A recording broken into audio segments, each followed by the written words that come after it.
ఆదిలాబాద్ నియోజకవర్గంలో గల ఎన్టీఆర్ చౌరస్తాలో రిలే నిరాహార దీక్షలో ఫయాజ్ మాట్లాడుతూ ఉర్దూ భవనం కబ్జా చేశారని డిఆర్డీఓ ఆఫీసర్ గారికి జిల్లా కలెక్టర్ గారికి విన్నవించుకున్నారు. అయితే ఈ రోజు మేము ఇక్కడ గత 2 వారాల నుంచి ఈ ఉర్దూ భవనం విషయంలో మేము పోరాటం చేస్తున్నాము.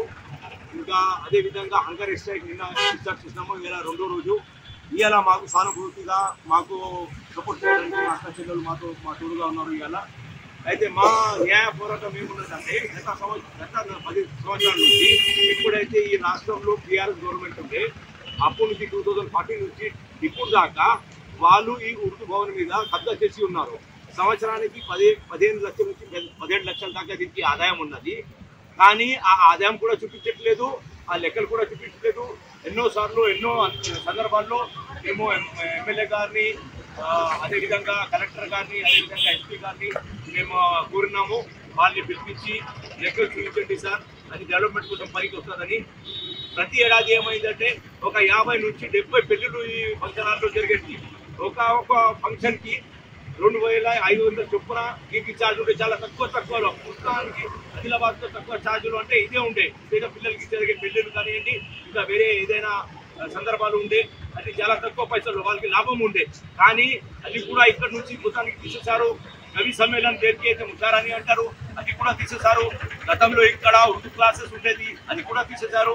గతంలో ఇక్కడ ఉర్దూ కంప్యూటర్ క్లాసెస్ ఉండేది ఆడపిల్లల కోసం ఆడపడుతుల కోసం, అది కూడా మొత్తానికి తీసేసి దీన్ని ఒక ఖండర్గా ఒక భూత్ బంగ్లాగా మార్చేశారు.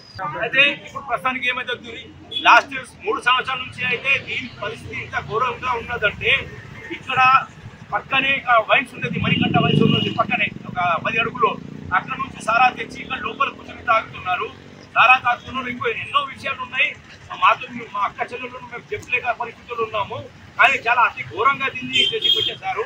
దీనికి మొత్తం బాధ్యత టీఆర్ఎస్ మైనార్టీ కమిషన్ మెంబర్ అతరుల్లా వహించాలా. అతరుల్లా మీదనే ఇది ఉన్నది.